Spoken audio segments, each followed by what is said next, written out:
গল্পের নাম শোকের নেশা। লেখিকা আশরাফা সুলতানা জিবা। পর্ব সংখ্যা 22। চৈত্রিকাকে চেয়ারে বসিয়ে রুমের সাথে অ্যাটাচ ওয়াশরুমে ঢুকে পড়ে সাফারাত।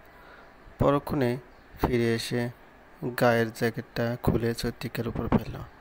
ঘটনা আকস্মিকতায় হতবাক হতভম্ব হয়ে গেল চৈত্রিকা। মুখের উপর থেকে জ্যাকেট সরিয়ে বিস্ফোরিত দৃষ্টিতে সামনে তাকালো। গটগট পায়ে পুনরায় ওয়াশরুম ঢুকে পড়েছে সাফারাত। এই লোকের মতিগতি চৈত্রিকার মাথায় ধরছে না। সাফারাত কি ইচ্ছে করে তার উপর র্যাকেট ছুঁড়ে মারল? এটাই তো মনে হচ্ছে, কিন্তু কিসের জন্য? জেদ, রাগ, মুখে পানি দিয়ে সাফারাত ফিরে এসে চৈত্রিকার ওনার এক পাশ টেনে হাতে নিয়ে নিল। এহেন কাণ্ডে চৈত্রিকা হক চোকালো, থমকালো, চেয়ার ছেড়ে দাঁড়িয়ে পড়ল তৎক্ষণাৎ। ভরকে যাওয়া কণ্ঠে জিজ্ঞেস করলো, কি করছেন? সাফারাত কোনো জবাব দিল না। চোখজোড়া চৈত্রিকার চিন্তিত চেহারার দিকে একটা বার রাখলো কেবল। পুনরায় ওড়না ধরে টান দিতে চৈত্রিকায় এক পা পিছিয়ে গেল।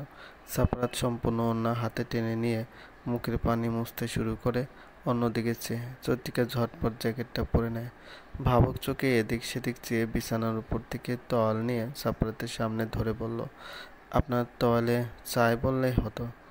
তোয়ালের দরকার হলে তো বলতাম, তাই না? বউয়ের ওড়না দরকার ছিল তাই ওড়না নিয়েছি। ভরাট কণ্ঠে কথাটা বলে সাফারাত ওড়নাটা বিছানায় ফেলে দিল। শার্টের কয়েকটা বোতাম খুলে ফ্যানটা লাগিয়ে আদর শোয়া হলো খাটে। ফর্সা উন্মুক্ত বুক দেখে বক্ষে প্রবল কম্পন চৈত্রিকা। লজ্জায় দাঁড়িয়ে থাকতে বহু কষ্ট হচ্ছে।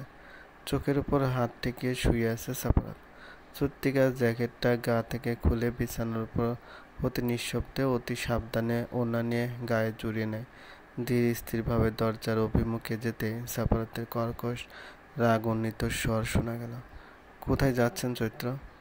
চৈত্রিকা হালকা ঘুরে তাকালো। সাফারাত উঠে বসেছে ইতিমধ্যে। তার দিকে তাকিয়ে জবাবের আশায় নিষ্পলক, তবে চোখ দুটো আগের মতোই রক্তবর্ণ। রাগের ছোটা ভেসে আছে, বিশদ স্পষ্ট শুকনো ঢোক গেল। চৈত্রিকা ক্ষীণ স্বরে বলে, বাইরে যাচ্ছি। সবাই তো বাইরে ওই লম্পটটাকে দেখতে যাচ্ছেন, যার কাছে আপনার সৌন্দর্য দেহ প্রায় এত দয়া হলো আপনার যে কেঁদে যাচ্ছিলেন আমাকে থামাতে। সাফারাতের ঠোঁটে বিদ্রূপের হাসি। চৈত্রিকার মুখটা ফ্যাকাশ হয়ে এলো মুহূর্তে। বোঝানোর ভঙ্গি করে বলল, আসলে আপনি এদিকে আসুন। চৈত্রিকার গোছানো শব্দগুলো কণ্ঠনালীতে আটকে পড়ল। গুটি গুটি পায়ে সাফারাতের সন্নিকটে আসে ক্লান্ত নিঃশ্বাস ছেড়ে সাফারাত উঠে যায়। রাশভারী গলায় বলল, এখানে বসুন। রুম থেকে তখনই বের হবেন যখন আমি বলবো। বাধ্য মেয়ের মতো চৈত্রিকা বিছানায় উঠে বসলো, কিন্তু কেন বসলো তা জানে না। সাফারাত আদেশ করেছে বলেই বসেছে। সেকেন্ড ব্যবধানে রন্ধে রন্ধে শিহরণ বয়ে গেল চৈত্রিকা। হাত দুটো অজান্তে আঁকড়ে ধরে সাফারাতের মাথা ভর্তি চুলগুলো, বক্ষস্থল কাঁপছে ধূপধাপ শব্দ করে। পেটে গরম নিঃশ্বাসের দাপটে চৈত্রিকার চক্ষুদ্বয় নির্মলিত হয়ে আসছে। আঁকি পল্লব চোখের নিম্ন অংশ ছুঁয়ে দিল বিনা বাধায়। সাফারাত পেটে মুখ গুজে কড়া সুরে বলে উঠল, আমি ঘুমাবো। আমি কিছুক্ষণ। ডিস্টার্ব করবেন না। ঘুমাবে মানে? বাহিরে তুফান চলছে, মারামারি করে এসে কত নির্লিপ্তভাবে বলছে ঘুমাবো। একটু আগে যেন কিছু হয়নি। একটা মানুষ কি করে পারে এতটা হেয়ালিপনা করতে? সাফারাতের এই নতুন নতুন রূপ সহ্য হচ্ছে না চৈত্রিকার। মস্তিষ্কে ঝিম ধরিয়ে দেয়। সমস্ত বক্ষে খেলা করে বেড়ায় নতুন নতুন অনুভূতিরা।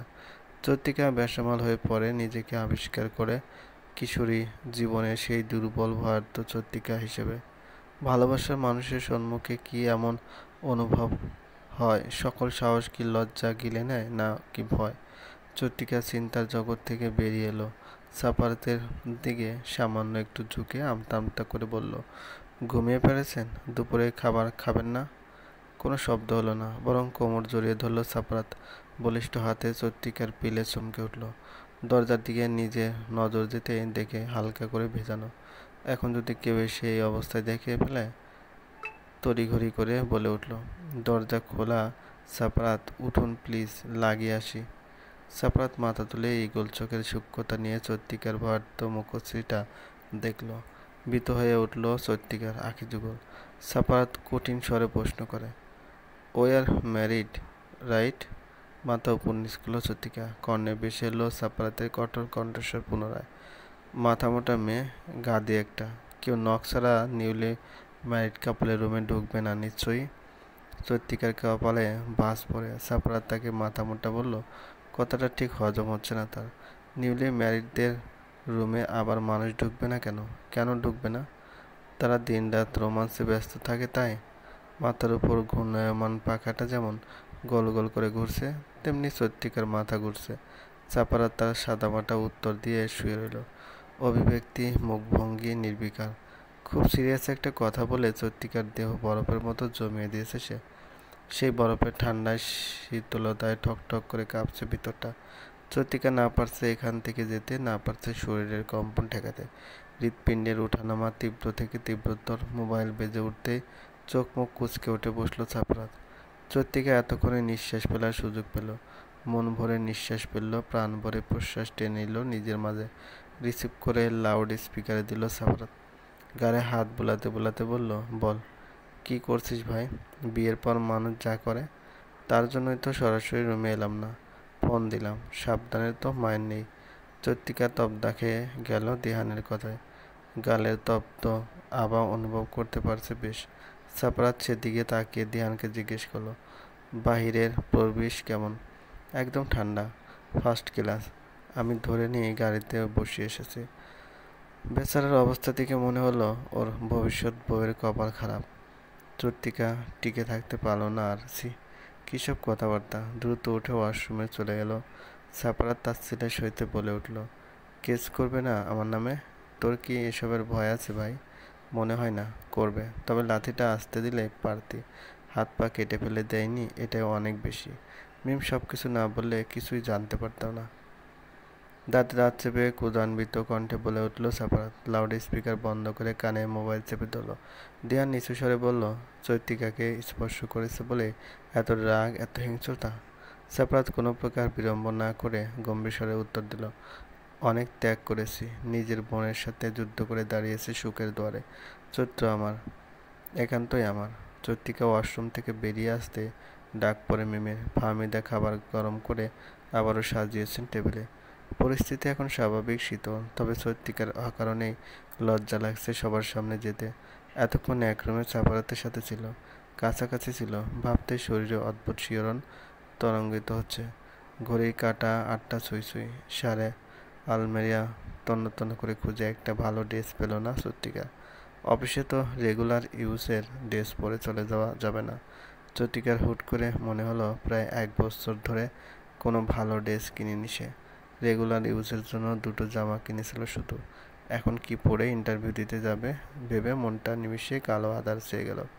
মায়ের রুমে গিয়ে কণ্ঠে কোমলতা নিয়ে বলল, একটা ভালো শাড়ি হবে আম্মু?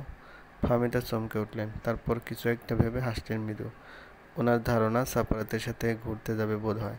একটা তাঁতের শাড়ি বের করে চৈত্রিকার হাতে ধরিয়ে দেয়। পরতে পারবি? পারবো আম্মু। রুমে এসে শাড়িটা গায়ে জড়ায় চৈত্রিকা। হাতে পরে নেয় 1 ডজন কালো চুড়ি। এই চুড়িগুলো কিনতে 1 পয়সাও খরচ করেনি ও। সাজগোজের প্রতি তার ছোট থেকে ভীষণ ভালো লাগা ছিল, কিন্তু বড় হওয়ার সাথে সাথে শখটুকু বিলীন হয়ে গিয়েছে। চুড়িগুলো মিমের টাকা জমিয়ে কিনে এনেছিল মেলা থেকে। চৈত্রিকার তো 30 টাকার কাচের চুড়ি কিনতে সাহস হতো না, শুধু মনে হতো 30 টাকা বাঁচিয়ে রাখলে অনেক কাজে লাগবে। বুক ছিন্ন ভিন্ন করে তপ্ত দীর্ঘ একটা নিঃশ্বাস বিমুক্ত হলো বাহিরে। ব্যাগ গুছিয়ে মোবাইলটা হাতে নিয়ে দেখে সাফারাত কোনো কল করেনি, একটাও না। প্রায় অনেক রাত পর্যন্ত চৈত্রিকা চাতক পাখির ন্যায় চেয়েছিল মোবাইলের দিকে, কিন্তু একটা কলও আসেনি। গতকাল রাত প্রায় 9টার দিকে কারো ফোন পেয়ে হুড়মুড়িয়ে বেরিয়ে যায় সাফারাত। যাওয়ার আগে জানিয়ে যায় তার দাদি অসুস্থ হয়ে পড়েছে। চৈত্রিকার ইচ্ছা করছিল সাথে যাওয়ার, কিন্তু তা কোনো দিক দিয়ে সমীচীন হতো না। রাতে অনেকবার ফোন দিয়েছিল সে সাফারাতকে। অনেকটা সময় পর সাফারাত কল ব্যাক করে জানায় দাদির অবস্থা ভালো, বাড়িতে রেখে ট্রিটমেন্ট করানো হচ্ছে, আপাতত ব্যস্ত আছে, পরে কল করবে।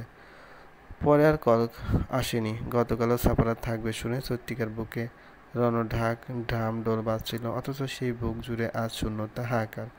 কাটায় কাটায় 9টা বেজে চৈত্রিকা সাফারাতের অফিসের সামনে এসে হাজির হয়। তড়িৎ গতিতে পা চালিয়ে লিফটে উঠল, কারণ লিফটের দরজা তখন বন্ধ হওয়ার অভিপ্রায়। কোনো মতে নিজেকে সামলে লিফটের এক কর্নারে দাঁড়ালো। দুটো ওয়েস্টার্ন ড্রেস পরিহিত মেয়ে তীক্ষ্ণ দৃষ্টি নিক্ষেপ করে রেখেছে ওর দিকে। তা দেখেও গুটিসুটি মেরে রইল চত্রিকা। অতঃপর শুনতে পেল মেয়ে দুটোর উপহাসের ফিসফিসানি। অফিসে না, মনে হয় বিয়েতে এসেছে শাড়ি পরে। চত্রিকার মন খারাপ হলেও আমলে নিল না।